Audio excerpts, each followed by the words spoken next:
自從我哋推出咗 Model S X 嘅運動座椅改裝之後，其實已經做咗好多架啦。相又影過，視頻又拍過，案例就好多啦。咁但係呢，最令有啲黑粉呢，就係因為我哋嘅 Facebook 度不停咁留言。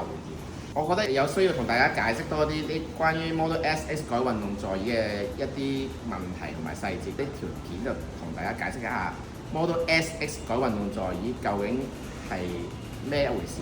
咁首先就同大家講下運動座椅啦。咁呢一款係 Model S 嘅，係跟足 Model S 2024款嘅造型去做嘅。咁細節方面之前都影咗好多噶啦，就唔同大家講咁多啦。可以加翻個通風耳。咁 so far 我哋100%嘅客人都會加翻個通風耳。咁通風耳我哋點樣去做呢？有兩種做法。咁如果你唔係17年至19年嘅車，即係如果你原本嗰個座椅嘅呢個頭枕係冇得電動升降嘅話，咁你嘅通風座椅呢，只可以做喺呢個位，我哋加個掣俾你，咁你可以做呢個切換。通風效果我哋都有第二條片介紹嘅，咁我就唔講咁多啦。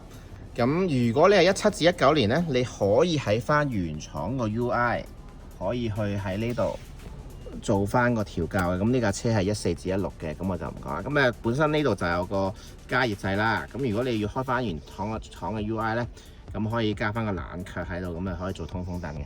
呢個帽呢，係 Model 3Y 原廠嘅掣嚟嘅，而呢個掣呢，都係原廠掣嚟嘅。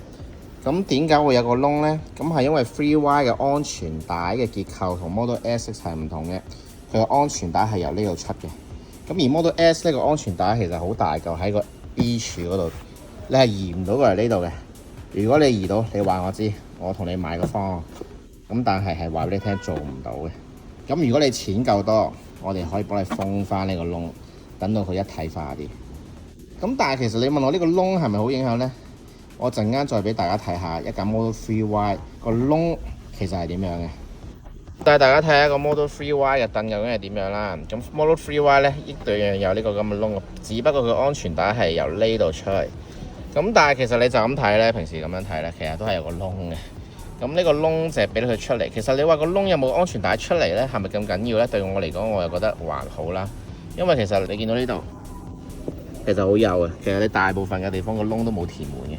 咁你就咁望上去都係有個窿，咁只不過佢個安全帶係插落呢度，而唔係喺 B 柱。咁而 Model S X 咧係 B 柱嘅，但我哋做唔到呢個效果啊，即係做唔到個安全帶。咁如果你係有強迫症，你覺得呢度一定有啲嘢出嚟咧，咁你可以諗下其他辦法啊，做啲裝飾都得，或者填咗個窿，我哋都可以做嘅，錢解決到個問題嚟嘅。最後再帶大家睇翻啲細節方面啦。咁我哋呢隻款你可以同出邊嘅對比嘅。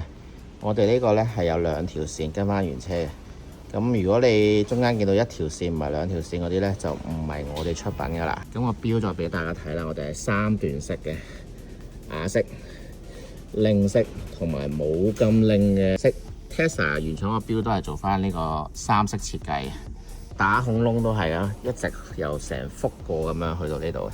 咁 Alcantara 可以加錢選配啦，咁一定會有人嚇我哋啦。哇，點解你改到咁㗎？呢啲路都唔 match 顏色咧？因為車主冇時間，下次再過嚟做翻。咁到時我哋再俾一個全內飾改完嘅效果俾大家睇。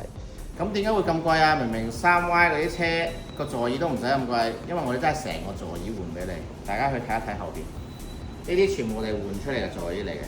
因為你要做得似，你一定要用翻新款 Tesla 嘅凳架。